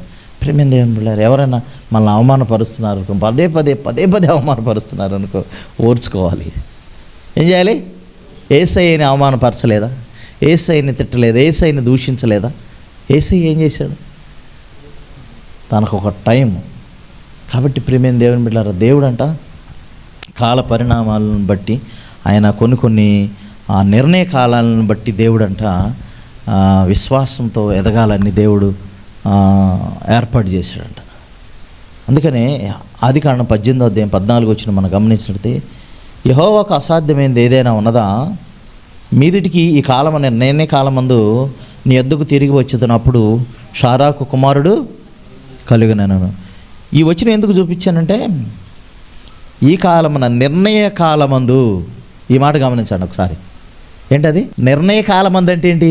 ఏదైనా ఒక కార్యం జరగాలంటే ఒక సమయం ఉంది. ఆ సమయం కోసం ఎదురు చూడాలి మనం. అప్పుడే జరిగిపోవాలి, నేను ప్రార్థన చేయాలా, తెల్లారి జరిగిపోవాలంటే కాదు. అర్థమవుతుందా? ఒక నిర్ణయ కాలం నీకు దీవించడానికి కానీ, నేను హెచ్చించడానికి, నేను బలపరచడానికి కానీ ఒక నిర్ణయ కాలాన్ని దేవుడు, ఆ నిర్ణయం కాలం వరకు కూడా మనం ఓపికగా ఎదురు చూడాలి. ఆ నిర్ణయ దేవుడు నియమించిన, అంటే తగిన కాలమందు ఆయన మన మొరను ఆలకించి మనకు జవాబునే ఇస్తాడు. కాబట్టి మనం మొరపెడుతూనే ఉండాలి, ప్రార్థన చేస్తూ ఉండాలి, దేవుణ్ణి అడుగుతూ ఉండాలి, విశ్వసించాలి దేవుడు ఇస్తాడు అంతే అని. నాకు దొరికింది అని నమ్మాలి. క్రైస్తవ జీవితం అంటేనే అది. క్రీస్తుని నమ్మిన వ్యక్తులు చేయాల్సింది విశ్వాసాన్ని ప్రాక్టీస్ చేయాలి అంతే. అందుకనే హెబ్రీ రాసిన పత్రిక 11వ అధ్యాయం 6వ వచనం వాళ్ళు అంటారు, విశ్వాసం లేకుండా దేవునికి ఇష్టడైనట అసాధ్యం. దేవుడు ఉన్నాడని ఆయన వద్దకు వచ్చేవాడికి ఫలము దయచేవాడని నమ్మాలి అని అంటది అక్కడ. విశ్వాసం లేకుండా దేవునికి ఇష్టడైనట అసాధ్యం. అది అసలు బేస్ చూడండి. చాలా వచనాలు మనం చూసుకున్నాం. విశ్వాసం కానిదేదో అసలు అదే పాపం అన్నాడు. ఇక్కడేమంటున్నాడు మళ్ళా, నువ్వు ఇష్టడుగా ఉండలేమంట దేవుడికి. అంతేకాదు, గలతీలో ఏం చెప్పుకున్నావు? దేవుడు పిల్లవాడు కాదు, విశ్వాసం లేకపోతే దేవుడు కుమారుడు కాదు. అందుకనే అంత్య దినాల్లోనంట అలాంటి వారు ఉంటారంట, పైకి భక్తి గలవారే ఉంటారంట, కానీ దాని శక్తిని ఇంకేముంది, మనకు భక్తి చేస్తాం కానీ దాని శక్తిని ఆశ్రయించలేకపోతున్నాం. ఉపయోగం ఏంటి? దాని శక్తిని ఆశ్రయించమేంటి? ఓపిక ఉండాలి. ఎస్, దేవుడు చేస్తారు. వాళ్ళు షడ్రక్ మేషక్ అబేద్నెగోలు మనం గమనించండి ఒకసారి. 65 అడుగులు పెద్ద విగ్రహం చేశాడు. రాజు ఈ విగ్రహానికి మొక్కపోతే మిమ్మల్ని అగ్నిలో వేస్తానన్నాడు. వాళ్ళు వచ్చి ఏం మాట్లాడారో తెలుసా? అక్కడ మా దేవుడు మమ్మల్ని రక్షించడానికి సమర్థుడు అన్నారు. ఏమన్నారు? రక్షించడానికే సమర్థుడు అన్నారు. అయితే వాళ్ళు ఇంకో మాట కూడా అన్నారు, రక్షించకపోయినా పర్వాలేదు, మేము చావటానికైనా సిద్ధమే, నిన్ను మాత్రం కాంప్రమైజ్ కాల చూడు, నీ విగ్రహానికి మాత్రం మొక్కనే మొక్కు, పర్వాలేదయ్యా, చిన్న అబద్ధం ఆడైతే 1,00,000 రూపాయలు వచ్చేది, చిన్న అబద్ధం, మళ్ళీ పోయి క్షమాపణ అడుక్కోవచ్చు కదా దేవుడిని. చిన్న అబద్ధమే కదా. కొన్నిసార్లు పరీక్ష వస్తుంది, విశ్వాసం కలుగు పరీక్ష. విశ్వాసానికి పరీక్ష వస్తుంది, పరీక్షలు రాయాల్సి వస్తుంది. దేవునికి స్తోత్రం. హల్లెలూయా. సురేష్ కదా, సురేష్ దేవునికి స్తోత్రం. హల్లెలూయా. గట్టిగా. విశ్వాసానికి ఏమొస్తుందండి? పరీక్ష. ఎప్పుడైనా రాశారు మీరు పరీక్షలు? చిన్నప్పుడు రాసే ఉంటారులే పరీక్షలు కదా, టెస్టులు పరీక్షలు పెడతా ఉంటారు. సంవత్సరానికి ఒక పరీక్ష కదా. 10th క్లాస్కి వచ్చేసరికి పెద్ద పరీక్ష, అది చదివితేనే పెద్ద చదువులోకి వెళ్తాం. అట్లాగే ప్రియమైన దేవుని బిడ్డలారా, మనకు కూడా మరి ఈ లోకంలో ఒక జాబ్ సంపాదించుకోవడానికి ఇన్ని పరీక్షలు పెడుతుంటే, వాళ్ళు ఇన్ని టెస్టులు పెడుతుంటే, ఒక కలెక్టర్ కావాలంటే 3 టెస్టులు ఉంటాయి. ప్రిలిమినరీ అనే ఒక టెస్ట్ ఉంటుంది, మెయిన్ అనే ఒక టెస్ట్ ఉంటుంది, మళ్ళీ ఇంటర్వ్యూ ఒకటి ఉంటుంది. ఈ 3 సక్సెస్ అయితే అప్పుడు కలెక్టర్ అవుతాడు. మళ్ళీ కాంపిటీషన్లో ఎంతమంది పాల్గొంటారో తెలుసా? 1000 పోస్టులు ఉంటే 10 లక్షల మంది కూడా పాల్గొవచ్చు, లేకపోతే 1,00,000 2 లక్షలు పాల్గొవచ్చు. కానీ ఆ కాంపిటీషన్లో నుంచి ఎన్నోవాడికి వెళ్ళాలి. నువ్వు కలెక్టర్ కావాలంటే 100 ర్యాంకుల్లో ఒక ర్యాంక్ రావాలి ఖచ్చితంగా, దాంట్లో డౌటే లేదు. ఎన్ని ర్యాంకులు రావాలి? 100 ర్యాంకుల్లో ఒక ర్యాంక్ ఖచ్చితంగా రావాలి. అంటే 100 ర్యాంకుల్లో ఒక ర్యాంకు నీకు వస్తుందంటే ఎంతమందిని జయించుకుంటా వచ్చావో చూడు, ఎంత కాంపిటీషన్ ఉందో చూడండి. కాబట్టి ప్రియమైన దేవుని బిడ్డలారా, అందుకనే మరి జట్టి అయిన వారు పోరాడినప్పుడు నియమం ప్రకారం పోరాడాలి. దేవునికి స్తోత్రం. హల్లెలూయా. దేని ప్రకారం పోరాడాలి? పాటుపడిన వ్యవసాయకుడే మొట్టమొదట ఫలములో పాలు పుచ్చుకొనవలసిన వాడు అని తిమోతికి రాస్తాడు పౌలు. తిమోతి, నువ్వు కష్టపడు, శ్రమలు వచ్చినా ఓర్చుకో, సైనికుడిలాగా పనిచేయి, అంతేకాదు ఈ జీవన వ్యాపారంలో చిక్కుకోవద్దు. నువ్వు మామూలు విషయమా? You are the army of Christ. నువ్వు క్రీస్తు సైనికుడివి. యుద్ధంలో ఉండవు, నువ్వు యుద్ధంలో ఉండవు. వరాల అంటే అప్పుడు నువ్వు ఈ జీవన వ్యాపారంలో చిక్కుకుంటే, జీవన వ్యాపారం అంటే ఏంటి? ఈ లోక సంబంధమైన వాటిలో చిక్కుకున్నావు అనుకో, నువ్వు దడిలను పడిపోతావు. దుష్టుడు ఎప్పుడో వచ్చేసి పడగొట్టేస్తాడు కదా. అందుకని సైనికుడు ఎప్పుడైనా యుద్ధానికి పోయినప్పుడు ఎట్లా ఉంటాడు? సిద్ధంగా ఉంటాడు, రెడీ. అందుకే నేను కూడా చాలాసార్లు మీకు చెప్పేది, తమ్ముడు ఈరోజు వాక్యం చెప్పగానే అయ్యో ప్రిపేర్ కాలేదు పాస్టర్ గారు, ఇప్పుడు చెబుతారు, 2 రోజులు ముందు చెప్పొద్దంటారు. సిద్ధపడి ఉండాలి. లే ఇట్రా వాక్యం చెప్పు 10 నిమిషాలు అంటే వచ్చి చెప్పాలా. సుధాకర్ రా వాక్యం చెప్పు అంటే చెప్పాలి. వాక్యము బాగా ధ్యానించాలి, సిద్ధపడి ఉండాలి. అంటే ఏంది, నీకు వాక్యం ఉంటేనే కదా. సైనికుడు ఎవరు యుద్ధం చేసి ఎంత ప్రాక్టీస్ ఉంటుందో తెలుసా? ఆర్మీ వాడికి ఎంత ప్రాక్టీస్ ఉంటుంది? మామూలుగా ఉండదు ప్రాక్టీస్. నిచ్చిన పై బాగా ఎక్కిస్తాడు, ఇట్లా తాడి చెట్టు ఎక్కించవచ్చు, లేదా కొండలు ఎక్కించవచ్చు, గొట్టలు ఎక్కించవచ్చు, పెద్ద బరుగు లేచి పరిగెత్తంటాడు. ఒక 6 నెలలు ట్రైనింగ్ ఉంటుందంట మిలిటరీలో. 6 నెలలు నిలిస్తే వాడిని ఉంచుకుంటారు, లేకపోతే చాలా ఇంటికి అయ్యా నడువు అయ్యా అంట. 6 నెలలు ఖచ్చితంగా ప్రాక్టీస్ చేశాడు అనుకో, ఇంకా లైఫ్ వాడికి మంచి లైఫ్ కదా. అట్లాగే ప్రియమైన దేవుని బిడ్డలారా, అంత ప్రాక్టీస్ ఉంది చూడండి. ఈ లోకంలో ఒక వ్యక్తి జీవనోపాధి నిమిత్తమో లేకపోతే ఇంకో విషయంలోనో కొంతమంది దేశం కోసం పోరాడే వాళ్ళు ఉంటారు అనుకోండి, కానీ ఎక్కువ మంది మాత్రం జీవనోపాధి నిమిత్తం వెళ్తారు, ఏ ఉద్యోగానికైనా సరే. అయితే మరి వాటి విషయంలో అంత కాంపిటీషన్ ఉంది, అంత కష్టం ఉంది, అంత మరి ఉంది. మరి అలాంటిది నువ్వు పరలోక రాజ్యంలోకి చేరుకోవాలంటే, కానీ యేసు ప్రభువు ఏమంటున్నాడంటే, ఇక్కడ మనుషులకు అసాధ్యమే కానీ అది దేవునికి సాధ్యం అన్నాడు. అలాంటి గొప్ప రాజ్యాన్ని పొందుకోవాలంటే ఈ లోకంలో మరి నీకెంత ఓర్పు ఉండాలి, ఎన్ని శ్రమలు అనుభవించాలి. ప్రియమైన దేవుని బిడ్డలారా, నేను కొరింథీ రాసిన పత్రిక 2వ అధ్యాయం చదువుతా ఉన్నాను. నేను చదువుతా ఉన్నప్పుడు ఆడ మీరు తీయొద్దు కానీ ఆ 2 కొరింథీ అధ్యాయం మొత్తం చదివాను. ఫస్ట్ అధ్యాయంలో అక్కడ ఆదరణ గురించి మాట్లాడుతున్నాడు, శ్రమల గురించి మాట్లాడుతున్నాడు. పౌలు అంటాడు, మనకి ఎన్ని శ్రమలు వస్తాయో అంత ఆదరణ దొరికిద్దంట. దేవునికి స్తోత్రం, హల్లెలూయా. ఎన్ని శ్రమలు వస్తాయో అంత ఆదరణ దొరికిద్ది అని రాస్తాడు అక్కడ కొరింథీలకి. మేము చచ్చిపోవాల్సిన వారమో, చచ్చిపోయేవాళ్ళమో, కానీ ఈ మరణము నుంచి దేవుడు మమ్మల్ని తప్పించాడు, ఆయన కనికరం కలిగిన దేవుడని వారికి పత్రిక రాస్తున్నాడు పౌలు. మా శ్రమంతట్లో ఆయన మాకు ఆదరణ కలిగించే దేవుడుగా ఉన్నాడు అన్నాడు. ఒకవేళ మీరు శ్రమలు పడుతున్నారేమో, ఖచ్చితంగా మీరు ఎన్ని శ్రమలు పడుతున్నారు అంత ఆదరణ మీకు దొరుకుతుంది ఖచ్చితంగా, దానికి డౌటే లేదు ప్రియమైన దేవుని బిడ్డలారా. కాబట్టి ఎందుకంటే మనుషునికి మనం ఏది విత్తుతాం అదే కోసుకుంటాం అని బైబిల్ చెప్పబడుతుంది కదా. అట్లాగే మన క్రియల ఫలితము ఖచ్చితంగా దేవుడు ఇస్తాడు. వాగ్దాన ఫలము అంటాడు. ఏంటది? వాగ్దాన ఫలము.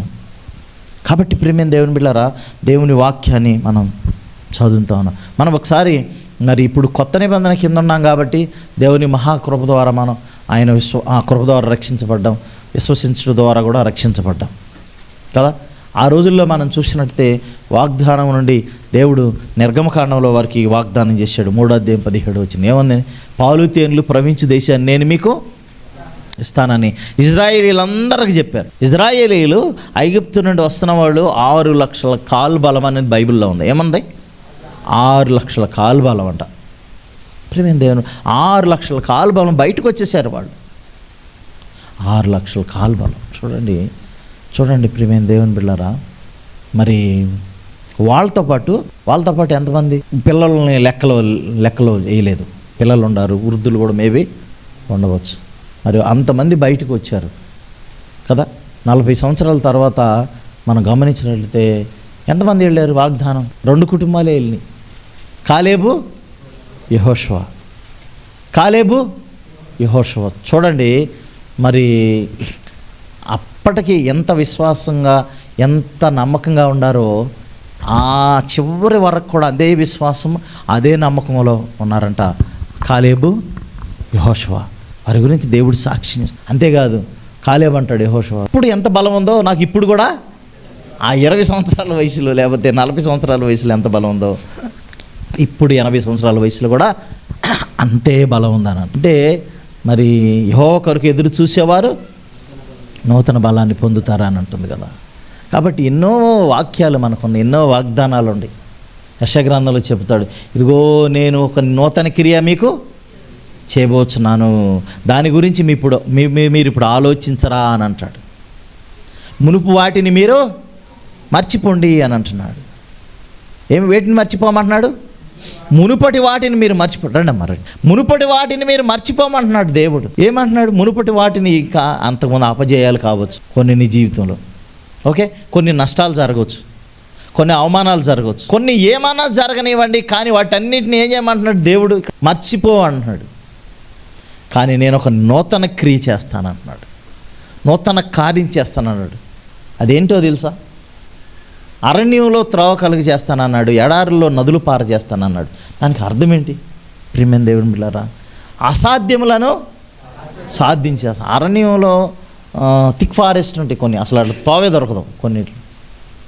ప్రపంచంలోనే పెద్ద అరణ్యం ఏది? అమెజాన్ సతతహరిత అరణ్యాలు అని ఉంటాయి కదా, అవి కూడా చాలా థిక్గా ఉంటాయి, చాలా త్రోవే ఉండదు. అంటే అడవుల్లోనే త్రోవలు ఉండవు, అసాధ్యం అది. మరి ఎడారిలో అయితే అంత ఇసుకే ఉంటుంది, ఎక్కడికి వెళ్ళినా కానీ ఇసుకే ఉంటుంది, కానీ ఒక మొక్క కూడా కనిపించదు. అలాంటి వాటిల్లో నదులు పార చేస్తానంటున్నాడు దేవుడు కదా.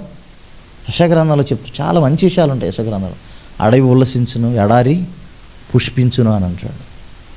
అంశమైతే రక్క పాడబడితే, అడవి ఉల్లసించును, ఎడారి పుష్పించును, దేవుడే తన కార్యము చేయగా ఆయన మహిమ. చూడండి ప్రియమైన దేవుని బిడ్డలారా, అంటే అడవి ఉల్లసించును, ఎడారి పుష్పించును అన్నాడు. చూడండి, ఎడారి పుష్పించడం అంటే నీళ్లు లేవు అక్కడ, కానీ నీటి బుగ్గలను పుట్టించి నదులుగా ప్రవహింపజేస్తానన్నాడు. కాబట్టి మనకి ఏమి లేకపోవచ్చు ఇప్పుడు, we are nothing, we don't have anything. మనకి ఏమి లేకపోవచ్చు ఇప్పుడు, కానీ సమస్తాన్ని ఇవ్వగలిగిన దేవుడు మన దేవుడు. ఎస్, అందుకే కదా మనం నమ్మింది. ఇంకేం దేనికన్నా నమ్మారా మీరు? ఎందుకు నమ్మారు యేసయ్యని? ఫస్ట్లో అయితే పెద్దగా ఏం తెలియదు, ఫాస్ట్ గారు ఏదో నమ్మాము అని అనుకుంటున్నారు కదా. ఫస్ట్లో ఎవరికి ఎక్కువ తెలియదులే, తర్వాత తెలుసుకునేటప్పుడు ఏమవుతుందంటే వాక్యం మనకి అర్థమయ్యే కొద్దీ ఇంకా విశ్వాసంలో బలం వస్తుంది. మనకి విశ్వాసంలో పరిపూర్ణులు కావటానికి అవకాశం ఉంటుంది. ఆ రోజుల్లో భక్తులకి ఎవరు తోడు లేరు, దేవుడే వారితో మాట్లాడుతూ వచ్చాడు. కానీ నేటి దినాల్లో సంఘం ఉంది. అంతేకాదు, ఎఫెసీయులకు రాస్తూ అంటాడు, మన విశ్వాసంలో బలంగా ఉండాలని, మనం క్రీస్తు పరిపూర్ణతలోకి ఎదగటానికంట కొందరిని అపోస్తులుగాను, బోధకులుగాను, ఉపదేశకులుగాను, స్వార్థికులుగాను, ఇంకా యాజకులుగాను, సేవకులుగా, అంటే కాపర్లుగా దేవుడు ఏర్పాటు చేశాడు. ఇంత సమూహాన్ని మన ముందు పెట్టాడు తీసుకొచ్చి. కాబట్టి ప్రియమైన దేవుని బిడ్డలారా, మనము ఏం చేయాలి? విశ్వాసంలో ఎదగాలి. వాగ్దానాలు ఏవైతే ఉన్నాయో ఆ వాగ్దానాల్ని కూడా మనము పొందుకోవాలి. అయితే అయ్యో మీరు భయపడటానికి అవకాశం లేదు. అయ్యో ఆ రోజుల్లో 2 ఫ్యామిలీస్ వెళ్ళారంట అన్ని లక్షల మందిలో, ఇక మన పరిస్థితి ఏంటి? అంత విశ్వాసం మనకుందా? అంత విశ్వాసం మనకే ఉందా అని భయపడొద్దు. అందుకనే మత్తయి సువార్తలు అంటాడు యేసు ప్రభువు, మత్తయి సువార్త 19:26 వచనంలో, ధనవంతులు పరలోక రాజ్యానికి వెళ్తాం అసాధ్యం అని అంటాడు కదా. చూడండి ప్రియమైన దేవుని బిడ్డలారా, ధనవంతుడు అనేవాడు పరలోక రాజ్యం వెళ్తాం అసాధ్యం. దాని ముందే ఒక ఉపమానం కూడా చెప్తారు కదా ప్రభువారు. ఒక ధనవంతుడు అయిన యవనస్తుడు వచ్చి, ప్రభునే పరలోక రాజ్యం వెళ్ళాలి, ఏం చేయాలంటే, నువ్వు ఆజ్ఞలను బట్టి నడుచుకుంటావు అంటాడు. అవునయ్యా, చిన్నప్పటి నుంచి ధర్మశాస్త్రాన్ని పాటిస్తున్నాను అంటాడు. అయితే నీకు ఒకటి కొదువుగా ఉంది అంటాడు. ఏంటది? నీ దగ్గర ఉన్న ఆస్తి అమ్మి బీదలకు ఇచ్చేసి నన్ను వెంబడించు అంటున్నాడు. పెద్ద పరీక్ష అయింది. ఏంటది? పెద్ద పరీక్ష. అసలు ఇప్పుడైతే ఎంతమంది నమ్ముకుంటాం? ఒకసారి గమనించండి. అంతదాకా వెళ్ళి ఎందుకు నీ దగ్గర ఉన్న ఉంగరం తీసుకొచ్చి ఈ బాక్సులు వేయన్నాం అనుకో, వచ్చే సండే కనపడడం కూడా కనపడం. మనం కనపడతామా? దేవుని సేవకు కావాలి, చాలా అవసరం ఉంది, ఉంగరం తీసుకొచ్చి ఏమన్నా అనుకో, ఇంకా ఇంకో రోజు కనిపిస్తామా చెప్పండి ప్రియమైన దేవుని బిడ్డలారా. చూడండి, అంటే మన విశ్వాసం ఎంత గొప్పగా ఉందో చూడండి కదా. కాబట్టి ఆ రోజుల్లో మరి వాళ్ళు ఏం చేశారు? సమస్తాన్ని విడిచిపెట్టి ప్రభు కోసం వచ్చారు. మనకు అందరికీ తెలుసు పౌలు ఏం చేస్తాడు. పౌలు ఒకసారి కొలసీ రాసిన పత్రిక చూద్దాం తీయండి, 3వ అధ్యాయంలో ఉంటుంది. 3వ అధ్యాయం 7వ వచనం నుండి చదివినట్టే ఫిలిప్పి రాసిన పత్రిక 3:7 వచనంలో ఏవేవి నాకు లాభకరములై ఉండెనో వాటిని క్రీస్తు నిమిత్తము నష్టముగా ఎంచుకుంటుని. చూడండి ఇక్కడ ఏమంటున్నాడు పౌలు, అయినను ఏవేవి నాకు లాభకరములై ఉండెనో వాటిని క్రీస్తు నిమిత్తము నష్టముగా ఎంచుకుంటుని అని అంటున్నాడు. నిశ్చయముగా నా ప్రభువైన యేసుక్రీస్తుని గూర్చిన అతిశ్రేష్టమైన జ్ఞానము నిమిత్తము సమస్తమును నష్టముగా ఎంచుకొనిచున్నాను. క్రీస్తుని సంపాదించుకొని ధర్మశాస్త్ర మూలమునైన నా నీతిని గాక క్రీస్తునందలి విశ్వాసం మూలమునైన నీతి అనగా విశ్వాసమును బట్టి దేవుడు అనుగ్రహించి నీతి గలవాడునై ఆయన యందు అగపడు నిమిత్తము ఏ విధము చేతనైనను మృతుల్లో నుండి నాకు పునరుద్ధానము కలుగవలనని ఆయన మరణ విషయంలో సమాన అనుభవం గలవాడనై ఆయనను ఆయన పునరుద్ధాన బలమును ఎరుగు నిమిత్తమును ఆయన శ్రమలలో పాలివాడినగటి ఎట్టిదో ఎరుగు నిమిత్తమును సమస్తమును నష్టపరుచుకుని వాటిని పెంటతో సమానముగా ఎంచుకొనుచున్నాను అన్నాడు. చూడండి ప్రియమైన దేవుని బిడ్డలారా, ఆయన విశ్వాసం ఎలాంటి విశ్వాసం? సమస్తాన్ని పెంటతో ఎంచుకున్నాడు. ఆయనకి ఏమేమి లాభమో వాటిని క్రీస్తు నిమిత్తము నష్టముగా ఎంచుకున్నాను అన్నాడు. మరి అలాంటి విశ్వాసం మనకుందా? చూడండి అందరు తలని చేశారు, తల ఇవ్వండి. అలాంటి విశ్వాసం మనకుందా? సమస్తాన్ని నష్టపరచుకోగలమా? ఇక్కడ ఆయన పర్సనల్, అది ఆయన సమర్పణ, అది ఆయన ఇష్టం. అది నా మొత్తం దేవుడి కోసం సమర్పించేసాను, నాకు అక్కర్లేదు ఏమీ అనుకున్నాడు, ఫాలో అయిపోయాడు, వెళ్ళిపోయాడు. ఆయన ఎన్నో మరణాపాయాల్లోకి వెళ్ళి తప్పించబడ్డాడు. పాము కరిచింది ఒకసారి, సముద్ర వదల ప్రయాణాల్లో, నదులు వెన్న ప్రయాణాల్లోనూ ఇరుక్కుపోయాడు చాలాసార్లు. తనతో పాటు ఉండేవాళ్ళు తనను మోసం చేశారు. ఎన్ని బాధలో తెలుసా పౌలుకి. అంతా నష్టం చేసుకుని అంతా కాదని దేవుడి కోసం వస్తే ఇవా దేవుడు నాకు చేసేది అనాలి. మన టైప్ అయితే పౌలేమనాలి, అరే అన్నీ నష్టం చేసుకున్నాను, ఉద్యోగం వదిలేసాను, శతాధిపతిని నేను, ధర్మశాస్త్ర పండితుడిని, నా దగ్గర ఉన్నదంతా కూడా త్యాగం చేశాను, దేవుడి కోసం వస్తే ఎక్కడ పడితే అక్కడ కొడతారు నన్ను. ఇన్నిసార్లు కొడతారా? ఇన్నిసార్లు కొట్టిస్తావా దేవుడా? నీకు న్యాయం ఉందా అని అనాలి. కపట సహోదరుల వలన అని అంటుంది బైబిల్. ఏమంటుంది? కపట సహోదరులు అంటే ఏంటి? సహోదరులే మోసం చేశారు ఆయన్ని, మోసపోయాడు. దేవుని నమ్మిన వారిని ఎక్కువ మోసం చేయొచ్చు. ఎట్లా మోసం చేయొచ్చు? మనం అందరం నమ్ముతాం, బిలీవ్ ఎవ్రీబడి కదా, అందుకని ఈజీగా మోసపోతాం. అవునా కదా? మేబీ అదే జరిగి ఉండొచ్చేమో పౌల్కి. అందరిని మోసం చేశారు కాబట్టి మనల్ని ఎవరైనా మోసం చేసినా ఆశ్చర్యపోనక్కర్లేదు. అయితే మోసగించబడద్దు. దేవుడు ఇచ్చిన వివేచనని బట్టి మనము మోసగించబడద్దు.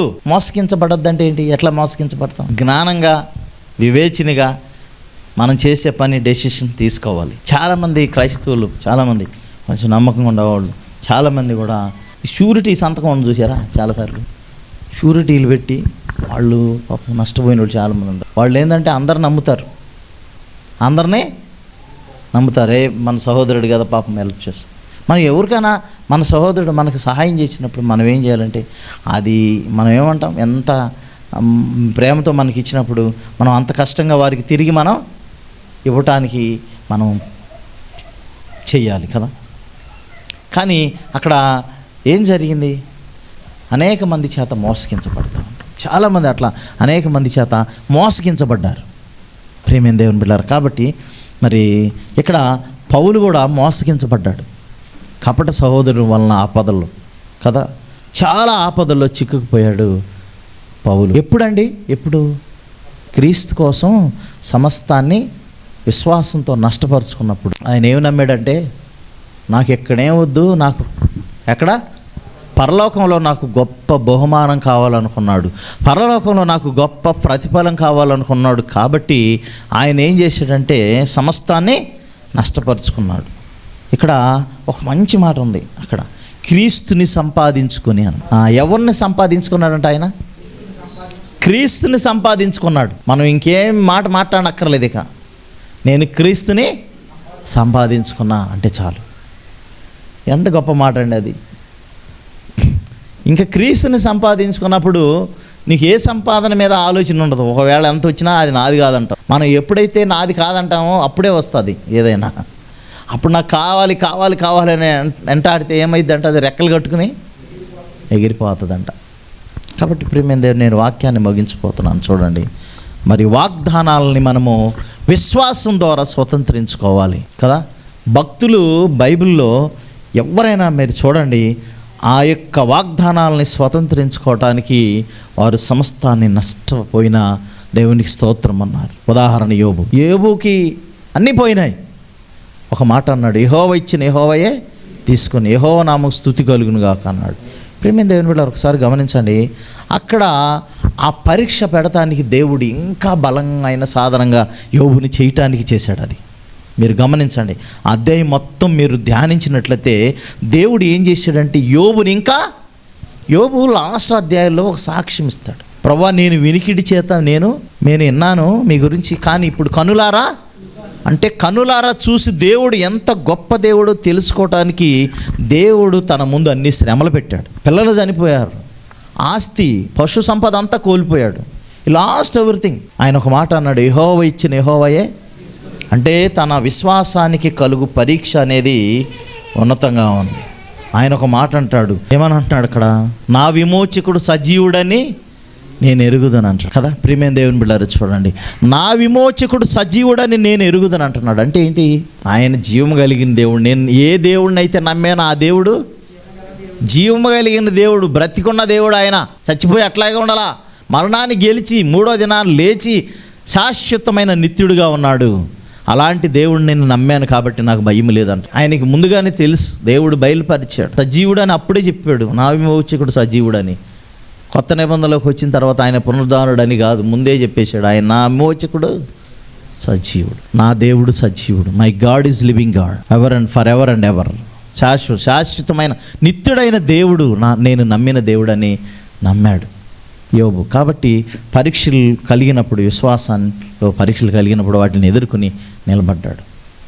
అందుకనే మనం ఇట్లా భయపడతామనే కొరింథీయులకు రాస్తూ పౌలు అంటాడంటే, సాధారణంగా మనుషులు కలుగు శోధన తప్ప ఏది మీకు సంభవింపలేదు అని అంట. మనుషులకు కలిగే శోధనలే మీకు వస్తాయి. కాబట్టి మరి అక్కడ వచ్చిన చదవండి, 13వ అధ్యాయం 10వ వచనం. సాధారణంగా మనుషులకు కలుగు శోధన తప్ప మరి ఏది మీకు సంభవింపలేదు. దేవుడు నమ్మదగిన వాడు, మీరు సహింపగలిగినంత కంటే ఎక్కువగా ఆయన మిమ్మల్ని శోధింపబడనీయడు. అంతేకాదు, సహింపగలుగుటకు ఆయన శోధనతో కూడా తప్పించుకునే మార్గమును కలుగు చేయడు. శోధనతో కూడా తప్పించుకునే మార్గానే కలుగు చేస్తాడు. అది మనకి శ్రమలు వచ్చినాయి, శ్రమల్లో నెట్టేసి అట్లాగే సావరాను అని వదిలే దేవుడు. ఆ శ్రమలు ఎందుకు వస్తున్నాయి? మనకి మెప్పు మహిమ ఘనత రావాలి కాబట్టి. ఆ నిందలు ఎందుకు వస్తున్నాయి? అవమానాలు ఎందుకు కలుగుతున్నాయి?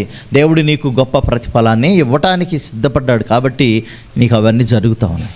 ఒకవేళ దేవుని నమ్మిన మీ అందరికీ శ్రమలు వస్తున్నాయేమో, అవమానాలు ఎదురుతున్నాయి, నిందలు వస్తున్నాయి, నష్టాలు జరుగుతున్నాయేమో, అయినా ధైర్యంగా ఉండమని చెప్తున్నాడు. దేవుడిని నమ్మదగిన దేవుడు, నిన్ను విడువను ఎన్నడును ఎడబాయను అన్నాడు. సదాకాలం నేను మీకు తోడుగా ఉంటానని చెప్పాడు. ప్రియమైన దేవుని బిడ్డలారా, వారికి ఎన్ని సమస్యలు రాలేదు. అరణ్యంలో ఎన్నో అరణ్యంలో పెద్ద సమస్యలు ఏమి లేవు నాకు తెలిసి కదా. మన వాక్యంలో చూస్తే ఎట్లా, వారి యొక్క చెప్పులు అరిగిపోలేదు, వారి యొక్క వస్త్రము మాసికెళ్ళలేదు అని ఉంటుంది.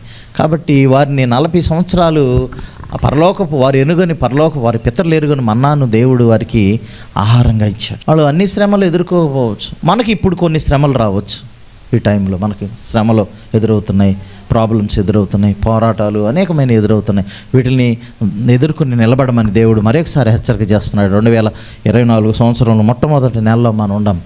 మరొకసారి ఆయన వాగ్దానాలు ఏవైతే ఉన్నాయో అవన్నీ కూడా మనం పొందుకోవాలి ప్రియమైన దేవుని బిడ్డలారా. ఎందుకంటే ఆయన మృతులను కూడా సజీవులుగా లేపగలిగిన దేవుడు అని అబ్రహాము నమ్మాడు కాబట్టి అదే విశ్వాసాన్ని మనం కలిగి ఉండాలి. అందుకనే ఒకసారి గలతీ రాసిన పత్రిక చూద్దాం తీయండి. గలతీ రాసిన పత్రిక 3వ అధ్యాయము. ప్రియమైన దేవుని బిడ్డలారా, ఆ వాగ్దానాన్ని యేసు ప్రభువు వారి ద్వారా మనం పొందుకుంటామని అక్కడ తెలియజేస్తూ ఉన్నాడు. ఒకసారి గలతీ రాసిన పత్రిక 3వ అధ్యాయం 13-14 వచనాలు చదువుదాం చూడండి. ఆత్మను గూర్చిన వాగ్దానము విశ్వాసం వలన మనకు లభించినట్లు అబ్రహాము పొందిన ఆశీర్వచనము క్రీస్తు యేసు ద్వారా అన్యజనులకు కలుగుటకే క్రీస్తు మన కోసము శాపమై మనలను ధర్మశాస్త్రము యొక్క శాపము నుండి విమోచించెను. ఇందును గూర్చి మ్రాణి మీద వ్రేలాడిన ప్రతివాడును శాపగ్రస్తుడు అని వ్రాయబడి ఉన్నది. ఓకే, దేవునికి స్తోత్రం, హల్లెలూయా. ఆత్మను గూర్చిన వాగ్దానం అనేది విశ్వాసం వల్ల మనకు లభించాలంటే ఏంటది?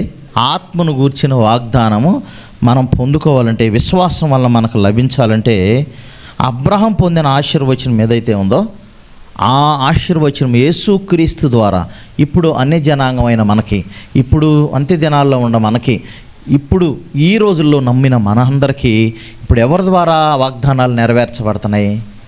యేసయ్య ద్వారా వాగ్దానాలన్నీ కూడా మనం స్వతంత్రించుకుంటున్నాం.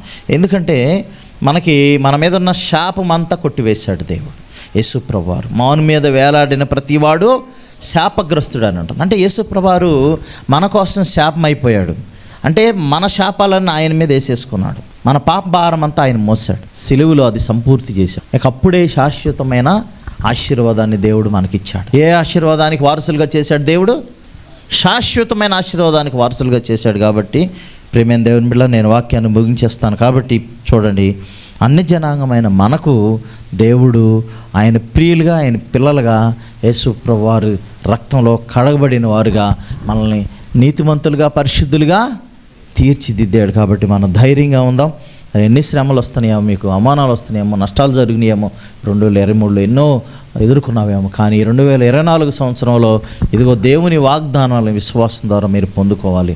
ప్రార్థించండి, దేవుడు నాకు ఇస్తాడు అని నమ్మండి. అంతే, ప్రార్థించండి, నమ్మండి. చాలాసార్లు నేను మీకు చెప్పాను, మనం ఏదైనా దేవుణ్ణి స్పష్టంగా అడగాలంట. ఏంటంట? స్పష్టంగా అడగాలంట. పాలెంచే గారు ఒక విషయాన్ని ఏంటంటే, మరి ఆయన దగ్గరికి ఒక అమ్మాయి పెళ్ళి కావట్లేదంట చాలా సంవత్సరాల నుంచి. అయితే వచ్చి ప్రార్థన చేయండి పాస్టర్ గారు అంటే చెప్పిందంట. అమ్మ ఎప్పటి నుంచి చేస్తున్నావు అంటే 10 సంవత్సరాల నుంచి చేస్తున్నాను పాస్టర్ గారు ప్రార్థన, నా పెళ్లి కోసం. పెళ్లి కావట్లేదు. అమ్మ, నువ్వు విశ్వాసంతో నీకు నిర్దిష్టంగా అడుగు, నీకు ఎలాంటి వ్యక్తి కావాలో అడుగు. ఏ క్వాలిటీస్ ఉండాలి ఆయనలో, స్పష్టంగా దేవుణ్ణి అడుగు, ఖచ్చితంగా దేవుడు సహాయం చేస్తాడని చెప్పాడంట పాలంచ గారు. ఇంకా ఆమె ఖచ్చితంగా ఆమె సంగీతం తెలిసిన వ్యక్తి అయి ఉండాలి, టీచింగ్ టాలెంట్, టీచర్ కావాలి అని ఆమె ప్రార్థన చేస్తూ వచ్చిందంట. ఒకనొక టైంలో మీటింగ్స్కి వెళ్తూ ఉంటే ఈమె పాట పాడుతూ ఉందంట. పాట పాడుతుంటే సేమ్ అదే లక్షణాలు కలిగినటువంటి ఒక వ్యక్తి, సేమ్ ఏ వ్యక్తి గురించి ఈమె ప్రార్థన చేస్తూ ఉందో అదే వ్యక్తి కలిగిన లక్షణాలు కలిగిన వ్యక్తి ఆయన వచ్చి, అమ్మాయి నేను పెళ్లి చేసుకుంటానని చెప్పాడంట. సో ఆ రీతిగా ఆమె వివాహము జరిగింది. అట్లా నిర్దిష్టంగా ఏదైనా, వివాహమే కాదు, ఏదైనా సరే మనకి ఏది కావాలో స్పష్టంగా చెప్పాలా. మా నాయన దగ్గరికి వెళ్తాం, ఏం చేస్తాం? మనకి ఏది కావాలో స్పష్టంగా ధైర్యంగా అడుగుతాం దేవుడిని కదా. భయంగా అడుగుతాము అని కలెక్టర్ దగ్గరికి వెళ్ళినప్పుడు భయపడతాం. అయ్యా ప్లీజ్ అని మన లెటర్ కూడా అట్లాగే రాస్తాం. Please give me, please granted me అని అంటాం. మన తండ్రి దగ్గరికి వెళ్ళి ప్లీజ్ గ్రాంటెడ్ అన్నక్కర్లా, ఆయన నాకు కావాలి డాడీ అని అంటాం. అవును కదా, స్వతంత్రం. మన పరలోకపు తండ్రి ఆయన, యేసయ్యా నాకు ఇది కావాలయ్యా, నాకు ఇవ్వు, నీ చిత్తమైతే ఇది ఇవ్వు అని మనం ధైర్యంగా గట్టిగా దేవుడిని అడిగి విశ్వాసంతో అడిగినప్పుడు దేవుడు ఖచ్చితంగా ఇస్తాడు. కాబట్టి క్లియర్, మన ప్రార్థనలో స్పష్టత ఉండాలి. ఏంటది? స్పష్టత ఉండాలి. వాడి మీద విశ్వాసంతో ప్రార్థన చేయి, దేవుడి దగ్గర నుంచి పొందుకుంటాం. దేవుడి పరిశుద్ధ వాక్యం దీవించిన గాక. ఆమేన్. ప్రార్థన చేసుకుందాం. మమ్మల్ని మిక్కిలిగా ప్రేమించిన ప్రియ పరలోకపు తండ్రి, ప్రభు మీకు వందనాలు. విశ్వాసం ద్వారా వాగ్దానములను భక్తులు స్వాతంత్రించుకున్నారయ్యా. పౌలు నాయన ఈ విశ్వాసములు ఇంకా బలంగా ఉండటానికి తండ్రి, పరలోకంలో గొప్ప ప్రతిఫలం పొందుకోవడానికి నాయన ఆయన ఈ లోకంలో ఉన్న ప్రతిదీ ఏదైతే తనకు లాభం వాటన్నింటి నష్టంగా ఎంచుకోవటమే కాకుండా పెంటతో సమానంగా ఎంచుకున్నాడు ప్రభు. ఆ రీతిగా నీ కృప కాపుదలని కనికరం మా మీద ఉంచండి. ఇక్కడ చేరిన మా అందరి పట్ల మీ కనికరం ఉంచమని ప్రార్థన చేస్తున్నాను. మా జీవితంలో మీరు ఎన్నో గొప్ప కార్యములు చేసినారు, అద్భుత కార్యములు చేసినారు, ఆశ్చర్య కార్యములు చేసినారు. మీకే వందనాలు చెల్లిస్తున్నాం. ఇక్కడ చేరిన బిడ్డలందరినీ మీరే దీవించి ఆశీర్వదించి బలపరచమని వాగ్దానములు మేమందరం స్వాతంత్రించుకోవాలి విశ్వాసం వల్ల. ప్రభు, మేము ప్రార్థించినప్పుడు, విశ్వాసంతో ప్రార్థన చేసినప్పుడు అవి పొంది ఉన్నామని నమ్మాలని మీరు చెప్పారు. కాబట్టి దాని అప్పుడు మీకు అనుగ్రహించబడుతుందని చెప్పారు. వందనాలు చెల్లిస్తూ, అడుగు వాటికంటే ఊహించు వాటికంటే ఎక్కువగా ఇచ్చే దేవుడు ప్రభా, మీకు వందనాలు చెల్లిస్తూ అందరం కూడా దీవించి బలపరచమని ప్రియులు బిడ్డలందరూ కూడా ఆశీర్వదించి ఈ సంవత్సరంలో ఎవరైతే 2023లో ఎన్ని అవమానాలు ఎదుర్కొన్నారో, నష్టాలు ఎదుర్కొన్నారో వాటిలన్నింటినీ కూడా వాటన్నింటినీ తొలగించి ఖచ్చితంగా వారికి జయాలు ఇవ్వబోతున్నారు. 2024 సంవత్సరంలో విశ్వాసం ద్వారా వాటిని పొందుకోబోతున్నారు వారు ప్రభా. మీరు ఏవైతే నిర్ణయించారో ఆ కాలాన్ని బట్టి వారికి దయచేయమని ప్రార్థన చేస్తున్నాను. వాక్యం హృదయంలో ఫలింపు చేయమని యేసు పరిశుద్ధ నామమున అడిగి వేడుకుని ప్రార్థన చేస్తున్నాం తండ్రి.